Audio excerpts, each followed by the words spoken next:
being recorded. Okay. It said that this was going to record automatically, but I didn't see the button. So, Gotcha. all right. Well, I'll hit start, and then I can't remember if I have to let people in manually or not, but they'll show up either way, and then we'll kick things off, and we can edit out any awkwardness that we encounter at the beginning. So, Sure. there we go. Amazing. Watch us have like 15 people register and then nobody show up. And It's it's Christmas. 3 of us. Yeah, I did buy a bot army to register, so Okay. to pump up my numbers. Just yeah. Look, Mom, 100 people showed up on my webinar. Look how popular I am. Yeah, All right, they're all from Bangalore, but I can't pronounce any of their names. yeah. All right, well, they're all there's like 8 Swahili. people in, so I'm going to let them all in. 9 people, so I'm going to let them all in at once, and then we'll just kick things off. I, for one, am very bullish on Alex's bot army. Okay. I think, all right, well, if you're listening, I think you just witnessed me learning how to use Zoom as a moderator, because I think everyone's here. Let's put a message in the chat if you're here. Give us a hello world to let us know Alex is here. Well, that's good. You're a guest, Alex. Anyone else?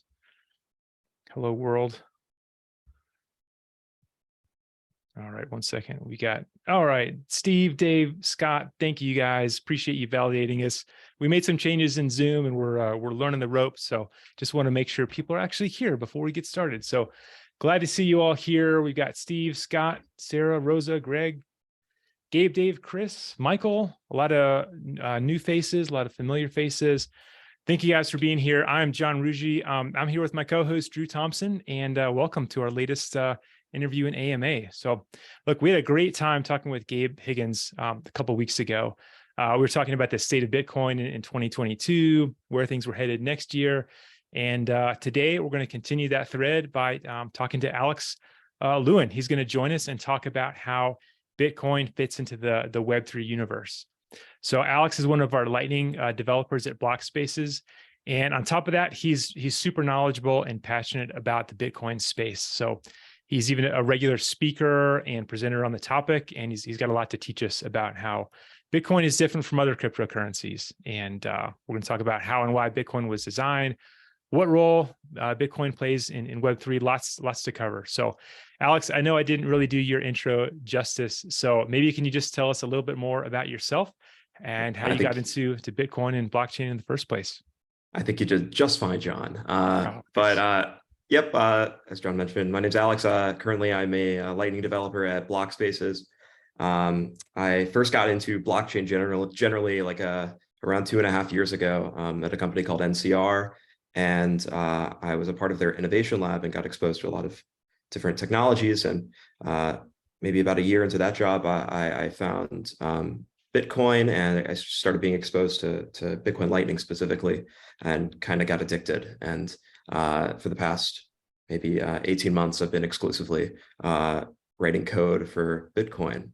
I'm really passionate in specifically getting this new technology into the hands of the next billion people, and just seeing that get carried out. So awesome. Well, excited to pick your brain today and learn what you've learned over the years. So just as a reminder on our format for today, the first half is going to be our interview with Alex.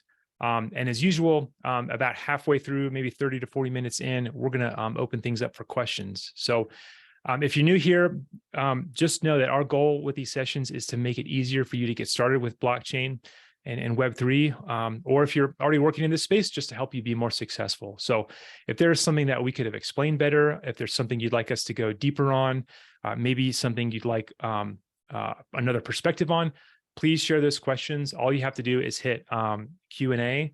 I think we have chat disabled for today, so sorry for that. But put your question in the Q&A, and then we will get to those as they come. You do not need to wait till the end. Put this in at any time, and Drew's going to help us sort through those and make sure they all get answered. So, all right. Well, Alex, let's dive in. I need your help demystifying something for us. I hear a lot of people make these very kind of general blanket statements about cryptocurrencies. And when you hear these types of comments, it's often because there's a misunderstanding of what cryptocurrency even is, or a misconception that all cryptocurrency is generally alike, and that these differences are just surface level. You and I know, Drew knows, these things aren't true. But to kind of give us a good foundation for that, let's start with Bitcoin. Can you walk us through like why Bitcoin was created, what goals it was trying to achieve, and what design choices that led to? And I think if we can start there, that'll lay a good foundation for understanding how the rest of the Web3 space evolved from there. Yeah, absolutely.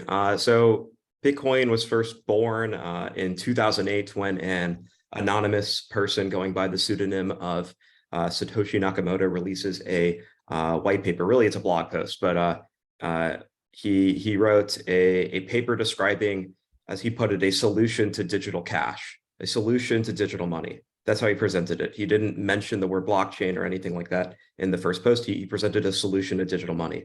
Over the past like maybe 10 or 15 years, or actually longer than that, but several years before he posted that, people had attempted and created other attempts at digital cash, but they were incomplete solutions for a few technical reasons. But when Satoshi announced Bitcoin, it was a complete solution to digital cash, and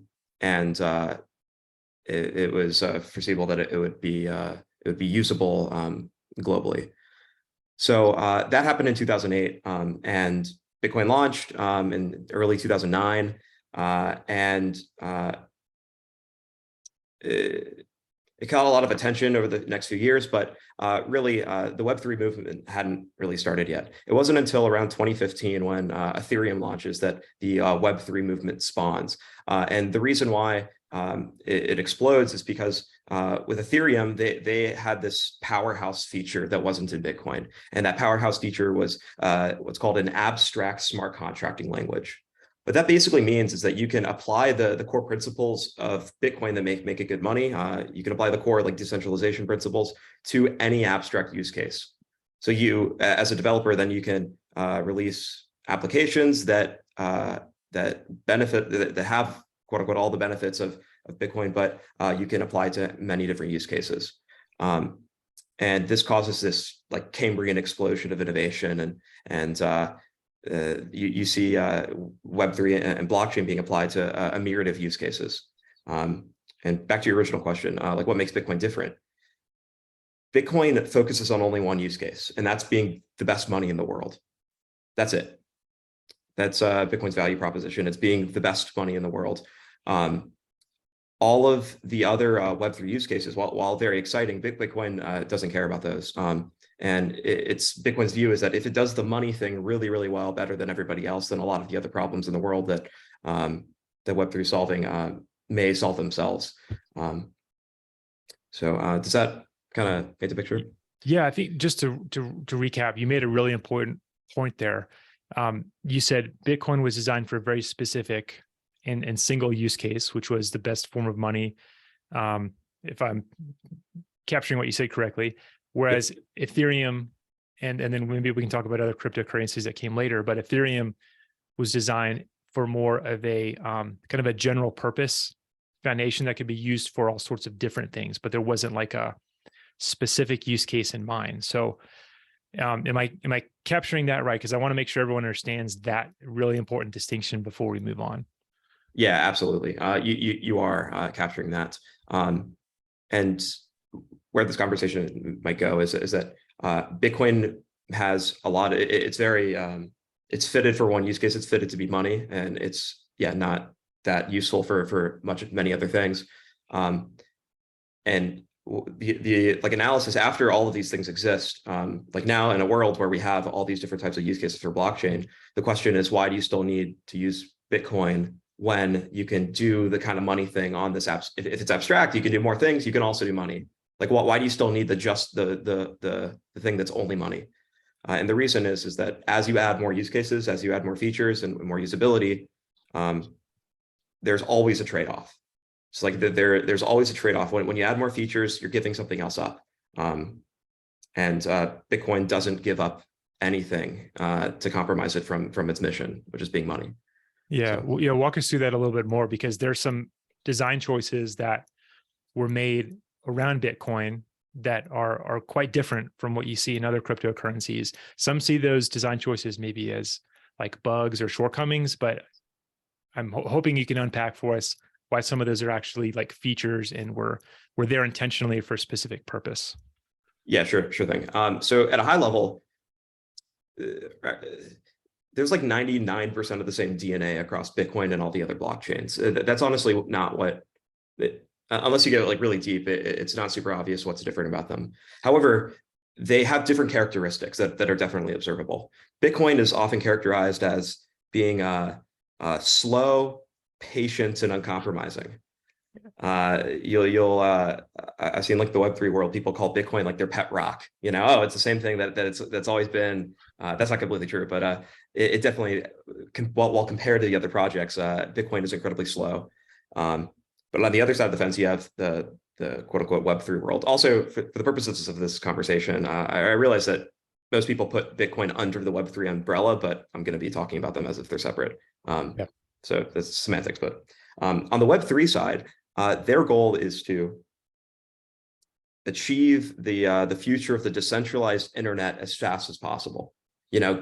Cover all the bases and do as many different things as you possibly can, and find all these use cases and get them to market quickly, which is it's a noble pursuit. It's important work. But Bitcoin's view is that as you move quickly, you're making sacrifices. So one concrete example of this is if you're going to get a change into Bitcoin, it's a very different process than getting a change into any other piece of technology. Yeah, can you walk us through like this step by step, like how that works in Bitcoin and how that might work, say, in Ethereum? Sure. So with Ethereum, it's much easier. They still have a big process and they still have a lot of people involved, but basically, if you convince the core developers it's a good idea, the change gets in. That's all you need. Yeah, in Ethereum. Yeah. There's a voting process of the stakers, but generally they follow the will of the core developers, and this is true for most blockchains and I think we saw that with the technologies. merge. With the Ethereum merge, we saw that, right? I mean, there was a lot of contention, but ultimately the core team decided it was a good idea and everyone just kind of got in line and followed. Yeah, I mean, there's a lot of mining companies that are pretty upset about that. Yeah, a lot of mining companies. But there's actually a feature inside of the Ethereum protocol, inside the Ethereum code base, that prevents you from having any other version of Ethereum. It forces you, it basically penalizes you from trying to do it yourself, or makes it basically breaks. They put in something that they call the difficulty bomb, and they make it impossible to run the technology in any other way than is the status quo. And how does this compare with like Bitcoin and the way Bitcoin works with this stuff? So Bitcoin takes the exact opposite approach. Or let's talk through what it takes to get a change into Bitcoin. There's a several step process. There's about 5 steps. Step 1 of getting a change into Bitcoin is announcing your idea for the change in what's called the Bitcoin mailing list. This is a technical mailing list managed by the Linux Foundation. Anybody can post in it. Anybody can view it and subscribe to it. And this is how you get your idea out into the open. This is like the bat signal, the shouting your idea from the rooftops. So then once people get familiar with your idea, they might have some questions and you'll talk about it. The next step after announcing your idea is reaching what's called technical consensus. Technical consensus is amongst the core developers. Bitcoin's core developer team is pretty different from any other core developer team. Bitcoin's core developers are a group of several hundred people spread out throughout the world, and they all don't like each other. This is different, whereas the Ethereum team, they're incredibly efficient and they work well together, and they can move quickly. The Bitcoiner team, basically everybody has guns pointed to each other's heads, and all the core developers think the other core developers are trying to sabotage Bitcoin, and everybody really cares about Bitcoin, so they want to protect Bitcoin at all costs. What do you mean by that? Like, do people have different ideas about where Bitcoin should go? Are these like philosophical differences, or are they technical? Like what's driving these like differences among those core developers? Yeah, so it's really just like the amount of suspicion that's met with a new idea. So like when you there's I'm not to say that it's that easy to get a change into Ethereum. That's not what I'm trying to say. It's just it's a different world. It's like if you get the room of people and they, or if the core developers come up with an idea and they like the idea, it gets into Ethereum. But in Bitcoin, you have to convince everybody at the table. You have to convince all these different parties that don't think differently or that think completely differently, and they won't. I mean, they're uncompromising. And how it works is you can't have a single significant, that they call it like technical knack or technical no acknowledgement, which means like you can't have any dissenters amongst the core developer groups, like plus or minus 1 or 2 people. So this is where most proposals die. Like 99% of proposals die at this stage because it's so hard to get all of these people onto the same team. And what that means is Bitcoin doesn't change very often because it's really hard to get people on board. Okay, we've got the technical consensus amongst the core developers. What's next? Now we have to prepare for something called speedy trial. This is another thing that's somewhat unique to Bitcoin. Some other protocols have this, but it's a process where you have to now that you sold the developers create the implementation, that they're ready to release the code. Now you have to convince all the miners. It's a separate process. It's called speedy trial.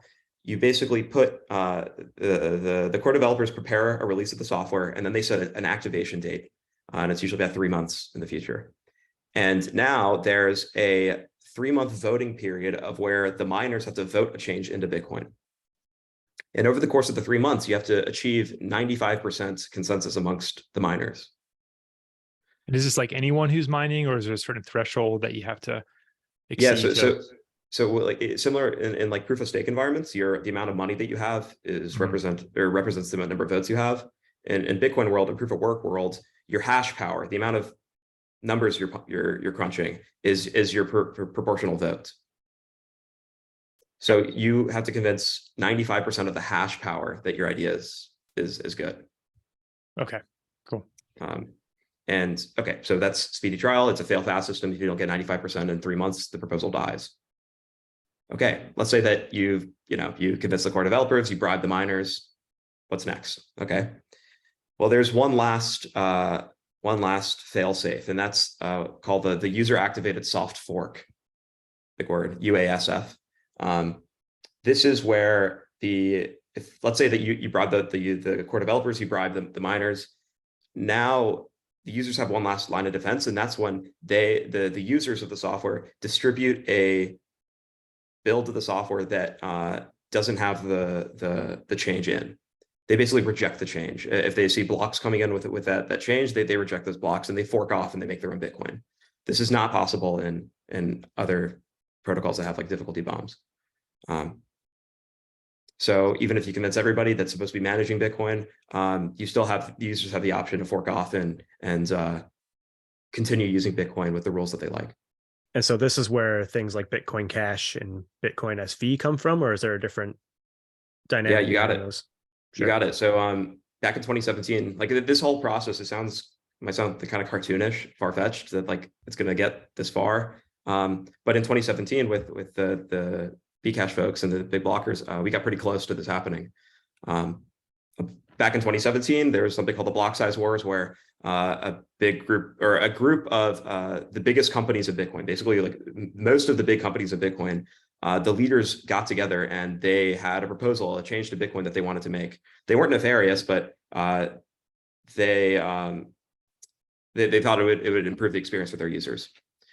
So they got the proposal together. They submitted it the right way to the mailing list, and the core developers didn't like it because it would harm decentralization marginally, but it would harm decentralization. So they rejected it. Well, the companies, especially given how many companies that were involved in this proposal, they didn't like that response from the core developers. They weren't used to people telling them that they can't do what they want to do. So what they did is they skipped step 2. They skipped the core developers' technical consensus, and they went straight to the miners. They started lobbying the miners anyways, and they got it. They lobbied the miners successfully. They had something like 97% support for their proposal. It's called SegWit 2x, but they had 97% support. Then speedy trial happens. Speedy trial looks like it's going to be successful, and the change is going to be in Bitcoin. But towards the end of speedy trial, the users realize that this is going to happen and they don't like it. So they distribute amongst themselves a UASF fork, a user activated soft fork patch to Bitcoin software. And they're ready. They were ready to die on their hill. They were ready to let the miners go in one direction, the users were going to go in another. They were going to die on their hill. And this is really scary because this is a contentious fork like this could kill Bitcoin. But the users were not going to change. So what happened? The miners eventually acquiesced and they realized that the change into Bitcoin wasn't worth what it would cost in terms of losing all these users. So they ended up voting no on speedy trial, and the proposal died. So the system worked. Yeah, very scary time. If you talk to anybody in Bitcoin in 2017, they can recount how terrifying this was for everybody because nobody knew it was going to happen. So what's the? Okay, Drew. So I was just going to say, so just from what you said about Ethereum to what you're saying about Bitcoin now, so it sounds like it's sort of like an A/B test almost on like, here's the two different major ways that you can run a protocol. So now, and it's not even to say that these should be compared as far as their use case, because like you said, these things are very different use cases and shouldn't be compared in a lot of ways, but you can almost compare them on how things are run on the background. Would it be fair to assess it that way? This is kind of like an A/B test on how to run protocols. Yeah, I mean, it's more nuanced that like there's definitely more than just two options, but it's honestly, it's similar to like a conservative progressive dynamic. You have one group that's incredibly staunch in what the purpose of the thing is, and then you have another group that's willing to experiment and try new things to do more. But the conservative group, like the Bitcoiners of the bunch, they think that the thing that they have is too important to meddle with these relatively unimportant adventures. Mm-hmm. And is that going back to that core view of like this being like a better form of money? Yeah, it's the belief that fixing the money is the most important thing that the technology could possibly do, and we ought to focus only on that mission. Yeah. Okay. So how do you think this is going to play out in terms of like somebody using cryptocurrency or using Bitcoin? Like, are there, maybe a better way to phrase the question would be like, what have you said like changes maybe the ramifications for like a business use case within of cryptocurrency? Like, you mentioned like this very conservative approach to changes versus a very like progressive approach with Ethereum. Is that like, if I'm thinking of using this maybe in a more like to solve kind of an existing real world problem, maybe in a business, like what are the pros and cons of those two approaches? Like how might I think about their effect on me trying to do something like, again, to solve a problem that I'm trying to get rid of in my business? Yeah, fantastic question. So what I tell like my like friends and family that are starting to, dabble with like investing is that, and I think the same advice goes to businesses is that when you're dealing with Bitcoin, you're dealing with either digital gold or like the biggest company you can imagine, like a Walmart, so somebody with like the trustworthy rating of Walmart.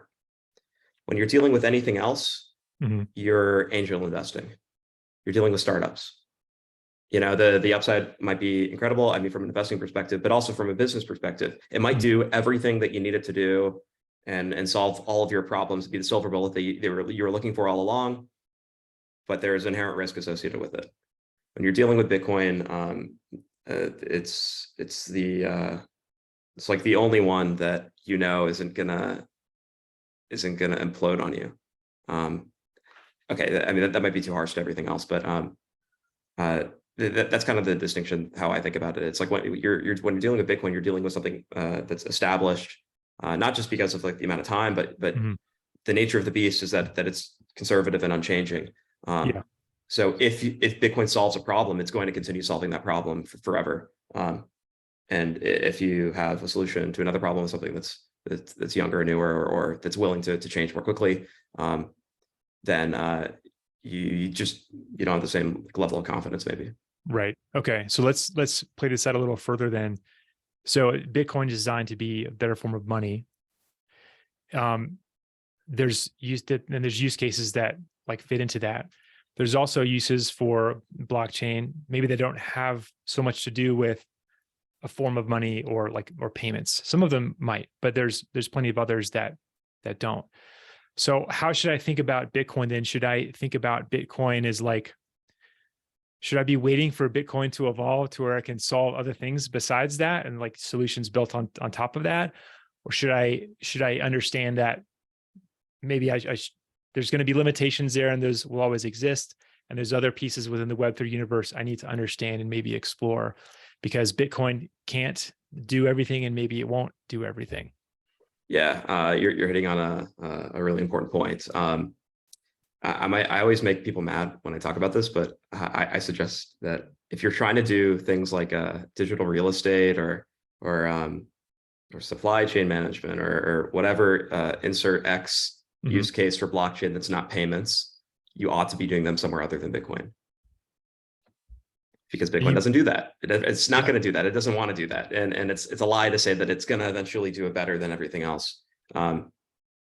It doesn't yet, and it doesn't look like it's going to anytime soon.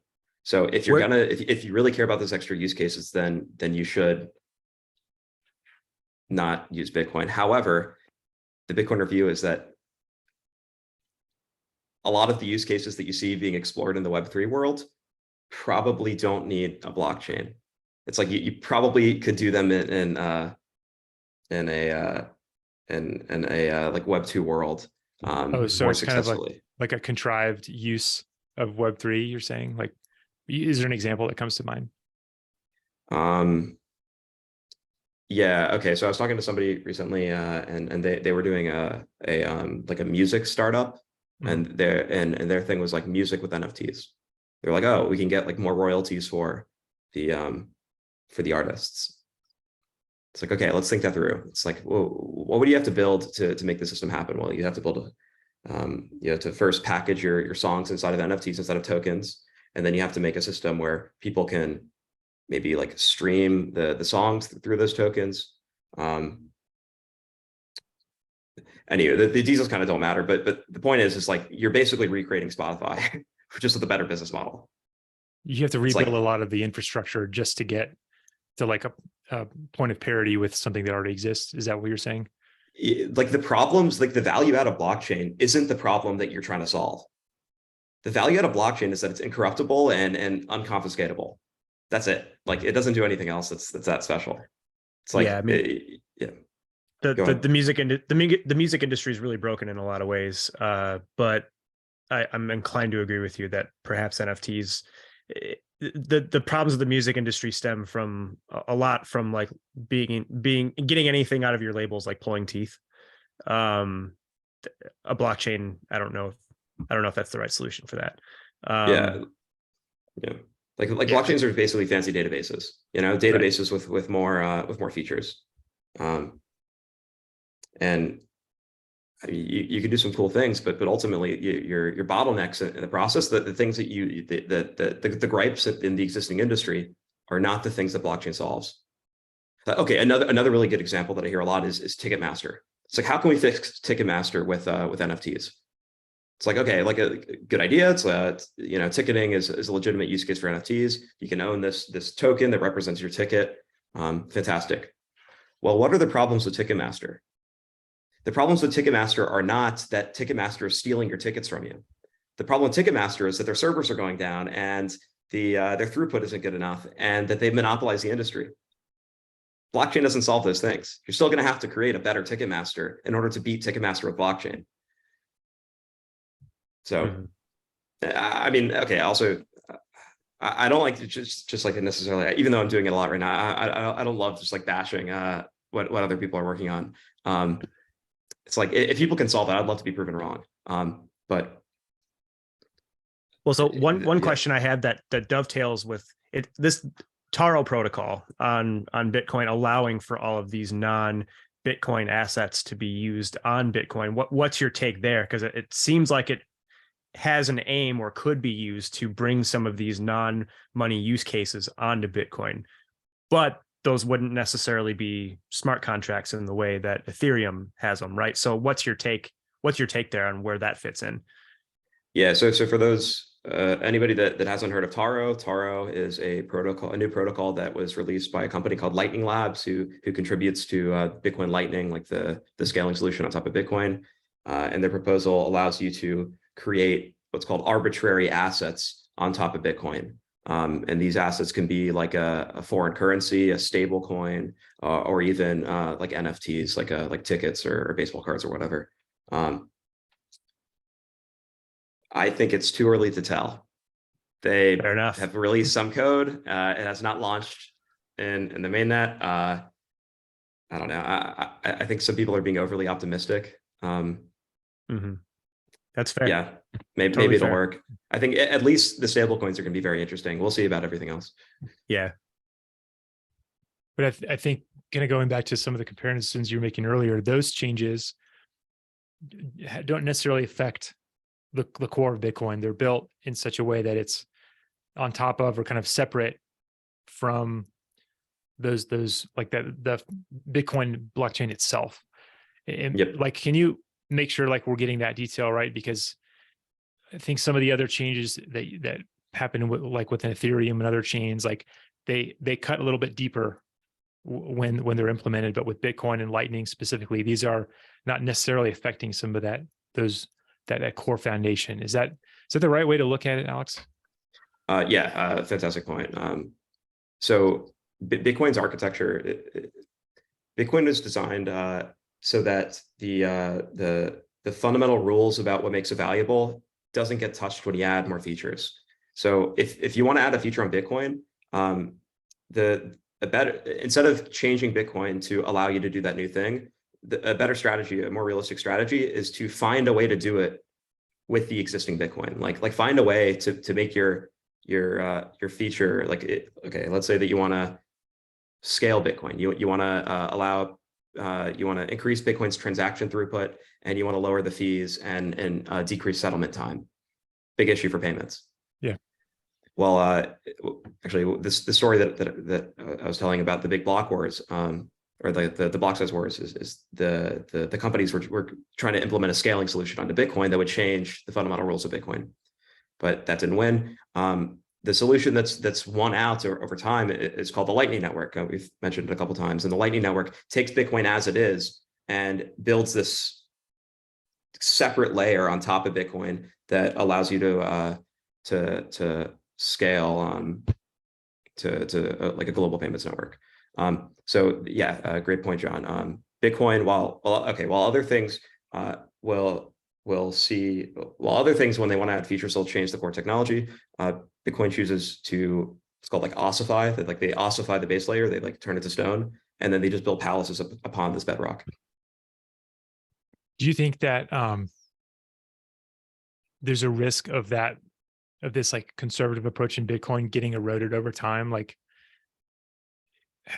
is that a possibility? Like, do you see that like people feeling like a need to compete with other protocols or push Bitcoin to do things that it wasn't designed to do in the first place, and those like fundamental principles being compromised? Or is that not a risk in your view?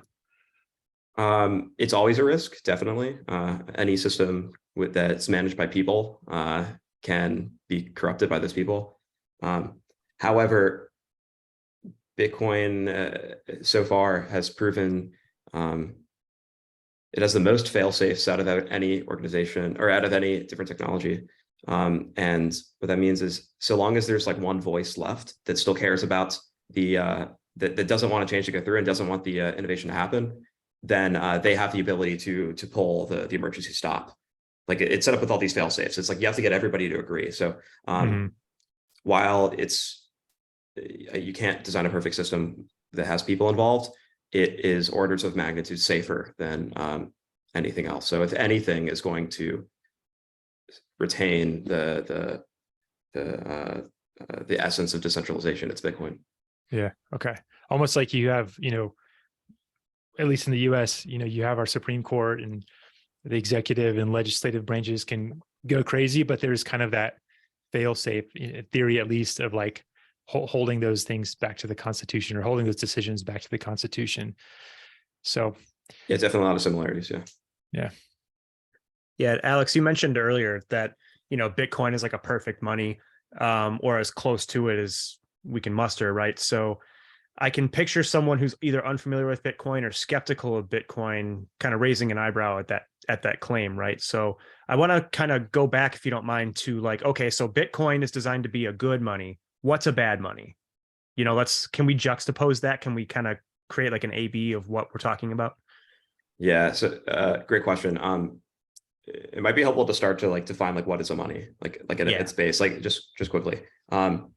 So what's the point of money? Like why do we need a money? Well, the reason why is to measure how much value something's worth. It's a tool. It's what's called a bearer asset. It's a measurement tool to determine how many sheep trade for how many cows. And in order for something to be a good measurement tool, it has to bear several characteristics. And those characteristics include it has to be indestructible.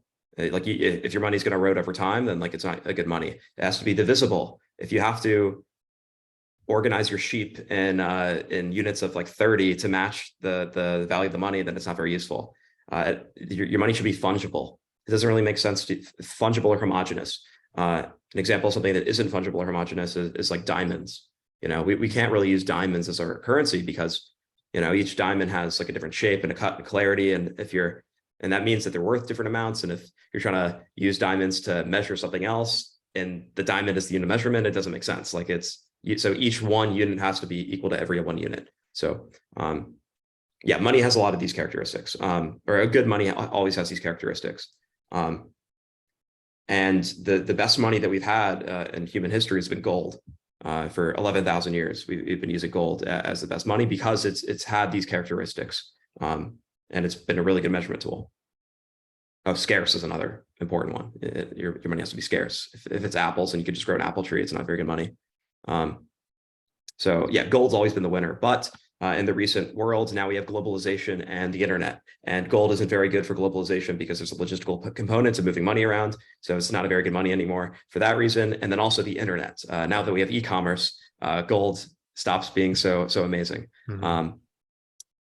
So what do we do? What do we do, and what can we do? Well, what we can do is get a trusted authority, like a government or somebody, to basically give out everybody a bunch of like IOU tickets. I mean, this is fiat money. This is you get the government to control the supply of this kind of arbitrary thing, like a piece of paper or something.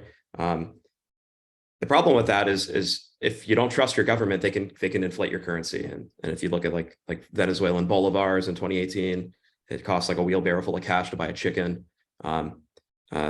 While we're very privileged in the United States, that this isn't, it doesn't seem like a big threat. It is in a lot of parts of the world. So anywho, so a lot of challenges to making a digital money that has all of these characteristics. Now Bitcoin comes along, and Bitcoin has all of these characteristics. Plus it's as incorruptible by human beings as anything has ever been. And that's what makes it special, is that you have a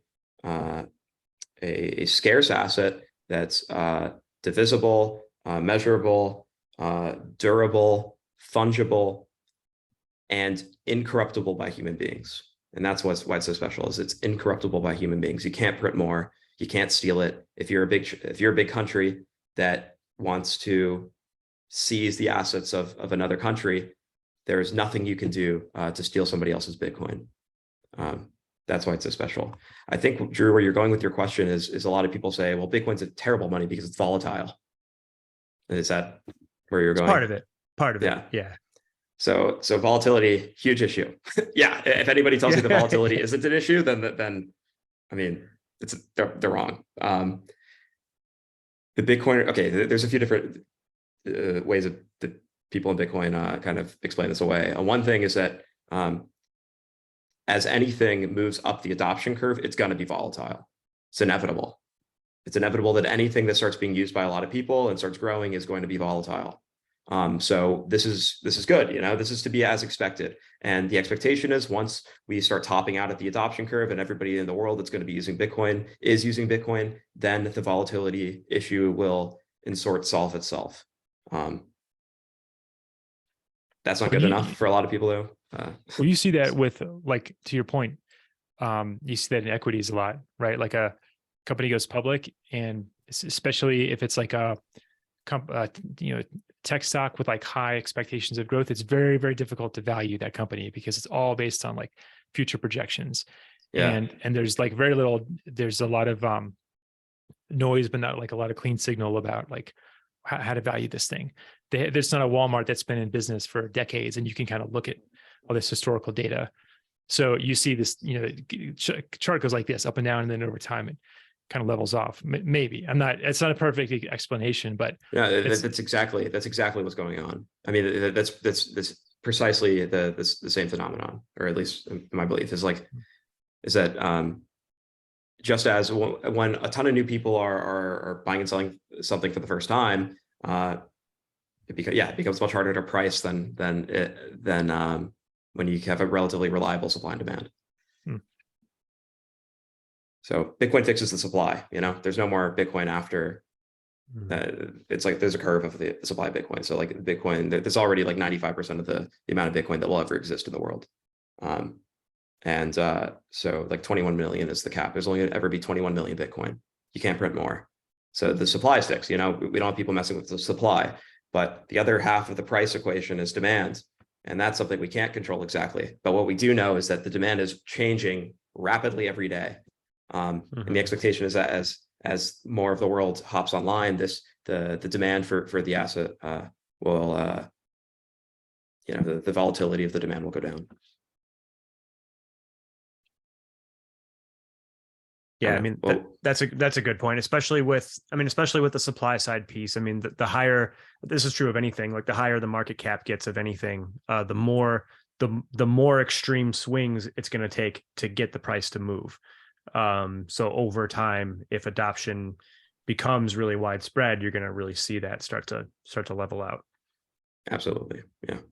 Okay. Another like common like counterpoint that I get from like a lot of people talking about Bitcoin being money is that people say, well, it's not backed by anything.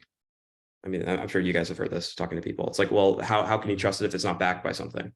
Like dollars, you'd think that they're backed by gold, but they're not backed by gold, but at least they're backed by the government saying that they're worth something. Well, we can kind of unpack what that means. Like, what does it mean by backed by something? Like, why is it important to be backed by gold? Well, people say, well, gold has value. Well, why does gold have value? Because we all agreed, there's some unspoken agreement that occurred that like culturally, like we agreed that it had value. Did we just wake up one day and agree? Like, what do you think made gold valuable? Why did people care about gold? My argument is that the reason why we care about gold is because of the properties that it has. The reason why we care about gold is because you can't fake the gold that I have. If I have gold, I can prove to you, you can't devalue that gold. It measures, if everybody is competing against in the same competition of who can get the most gold, it's going to be a fair fight. And that same property applies to Bitcoin. It's the idea that you can't cheat the system, you can't print more. And if you have it, if somebody has Bitcoin, then that they had to get it through legitimate means.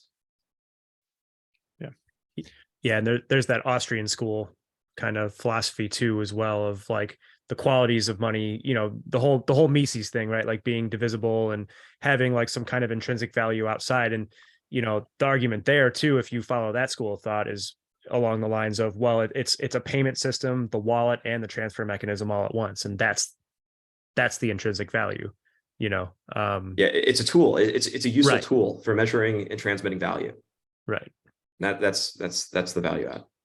Yeah. Just a quick reminder: if you've got a question for Alex, for us, for the group, go ahead and drop them in. We've got about 15 minutes left, so go ahead and share those if you have them. But we're going to keep rolling because Alex, we've got plenty more to unpack. But yeah, I would love to hear from you all if you got something on your mind.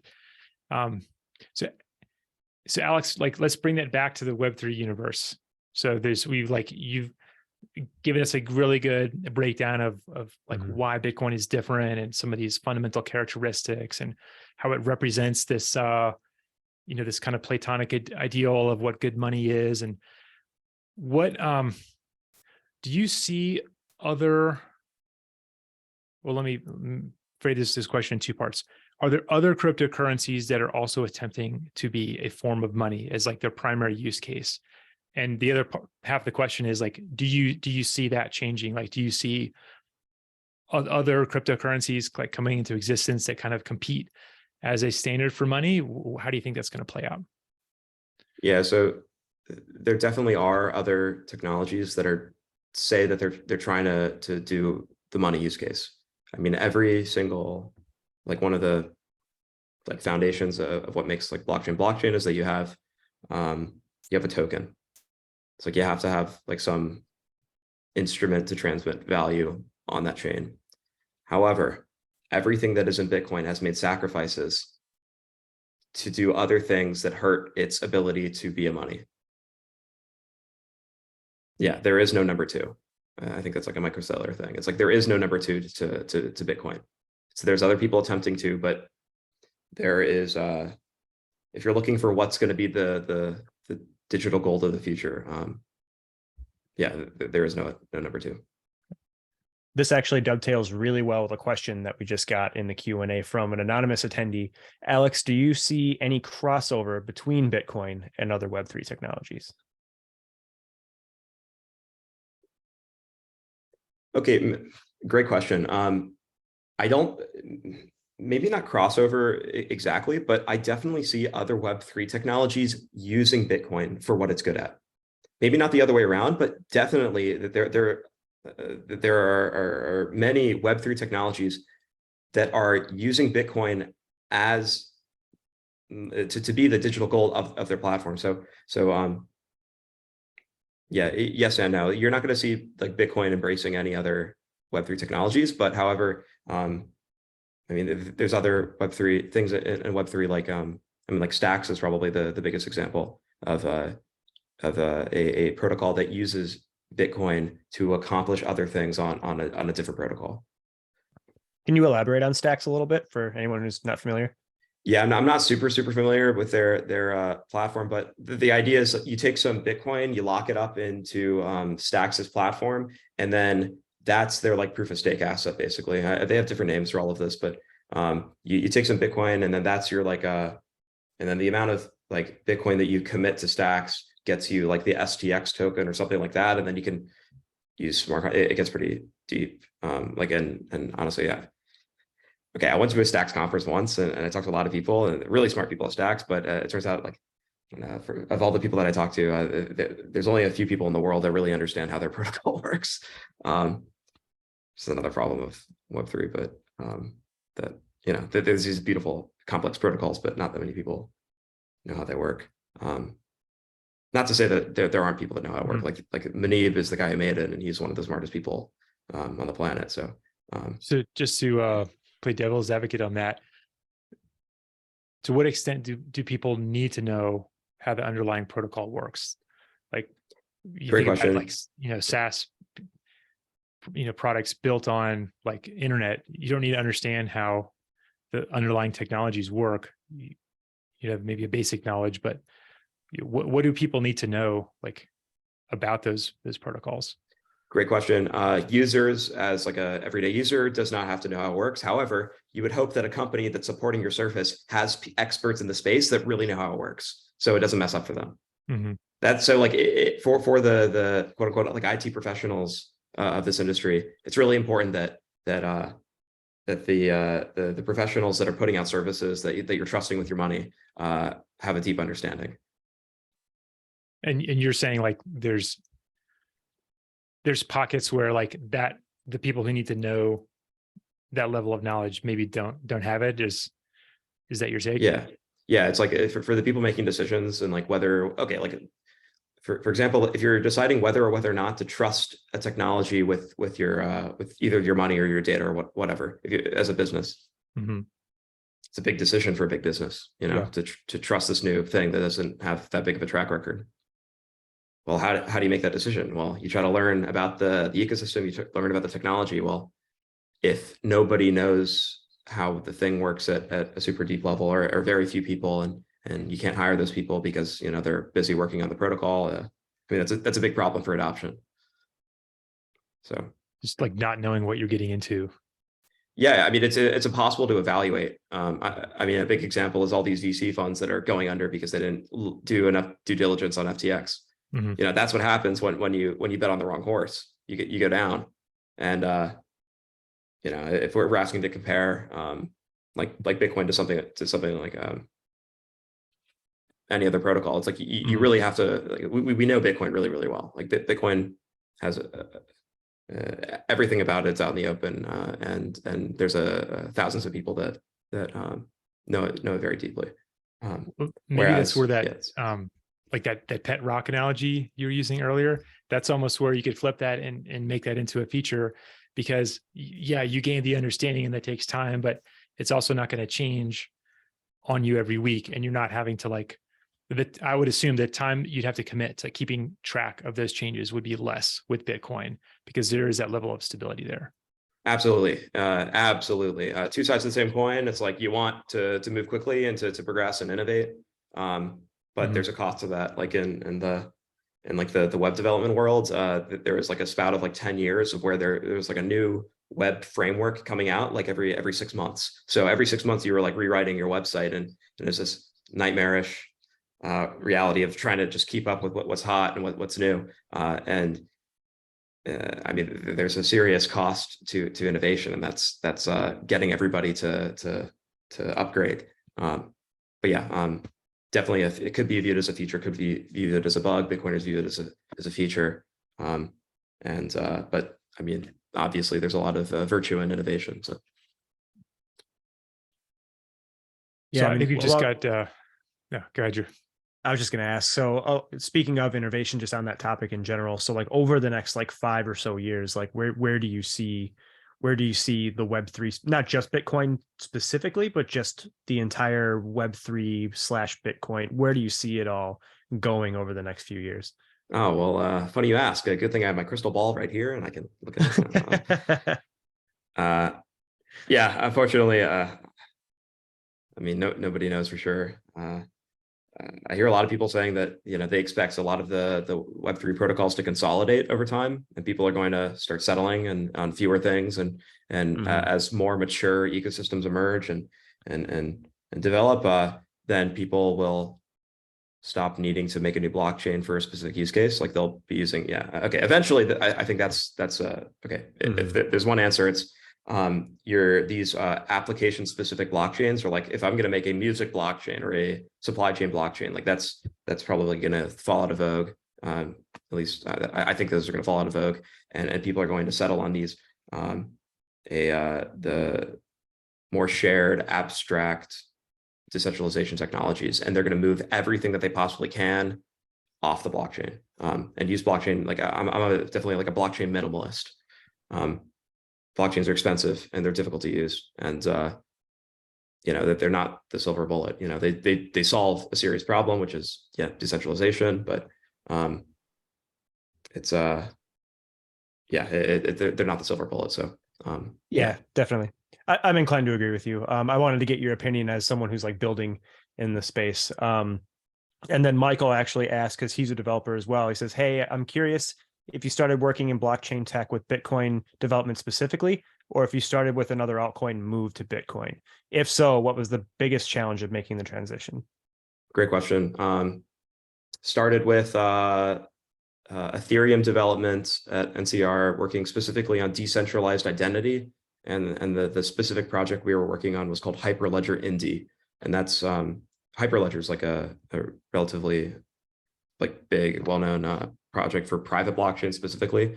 So started there, and then then moved over to Bitcoin. It was definitely challenging. I'd say that the moving from Ethereum world to Bitcoin world was easier than moving from like no blockchain world to Ethereum.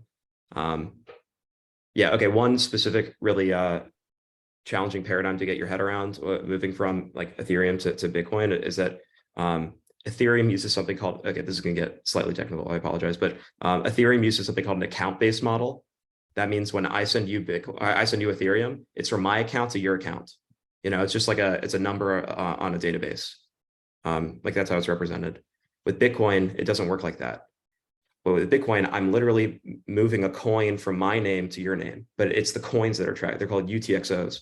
And this is a different mental model to think about when, like as a developer or even as like a savvy user. Like with Bitcoin, you have, yeah, it's called a UTXO based model, unspent transaction output. Whereas with Ethereum, you have an account based model. Gotcha. And then we have a question from an anonymous attendee. Alex, what should someone do today if they want to start learning how to invest in Bitcoin? Great question. I think that the best thing you can do is buy $10. Just put down $10 and buy some Bitcoin. If you need suggestions on places to buy Bitcoin, we can provide that. But I think you should just get your hands dirty. So, okay, maybe a bit more steps what you can do. You should buy a hardware wallet, buy like a Trezor or a Ledger. 100%. And then go through the process of purchasing 10, 20, $50 on an exchange and actually go through the process of sending it from the exchange to your cold storage wallet. If you can get through all of those steps, you're going to be more savvy than 90% of the people out there. Yeah, I mean, that's how I personally got started. It was $10 a week for a while, and then it became a lot more than what I initially put in. So that kind of had me catch the bug. And obviously we don't give financial advice on the show here, but for anyone who just wants to get started, I mean, it's just a good way to get started. Just put a little bit in and just see what happens. There's a this is no endorsement, but Swan Bitcoin is a really good service for well, this is my personal view, but it's just they make it very easy to like get onboarded and get started and do some of the things that you guys just suggested as well, like moving that to cold storage, moving it to a hardware wallet without like having to go through a lot of technical know-how. So that might be another option to look into as well. Yeah, another service that just came out at like a hackathon like a few weeks ago. It's called Light Sats, and their view is like you print out these little QR codes that have tips, like so you can hand them out to your friends, and it's like $3, like $4 of free Bitcoin, and you scan the QR code, and then it walks you through setting up a wallet and then sending that Bitcoin to your wallet. So yeah, Swan Light Sats, LIGHTSATS. It's like a starter kit for your friends. Yeah. It's like we in Atlanta, the Bitcoin people in Atlanta, we were going around to different like Christmas parties, and we printed out these like like little flashcards and gave them to everybody at the party. So yeah, it works really well. Yeah. Awesome. Well, I think that's about all the time we have. Thanks to all of you who asked some questions. I've got a quick favor for you all. I'm going to put well, I think I disabled the chat. I was going to put in a quick chat, but what I'm going to do is a quick survey. I'm going to email it to you guys after the fact. Just a few questions to help us make these sessions better. So be on the lookout for that email. That would really help us make these sessions continue to get better each and every time. We'd also love to hear your suggestions for any guests that you guys think that we should bring on in a future interview as well. So with that in mind, Alex, if someone wants to get in touch with you, maybe ask a follow-up question, what's the best way for them to do that? Probably Twitter. That's my preferred social media these days. You can follow me at _Alex Lewin, all one word. So _Alex Lewin. I can try to find the chat. LEWIN, right? Yep. It's at _Alex Lewin. Yep. Cool. All right. Well, thank you, Alex. Great to have you here. Thanks to all of you who were able to join us today. Appreciate you being here. Enjoy the rest of your week, and we will see you next time we do one of these. Thanks for joining.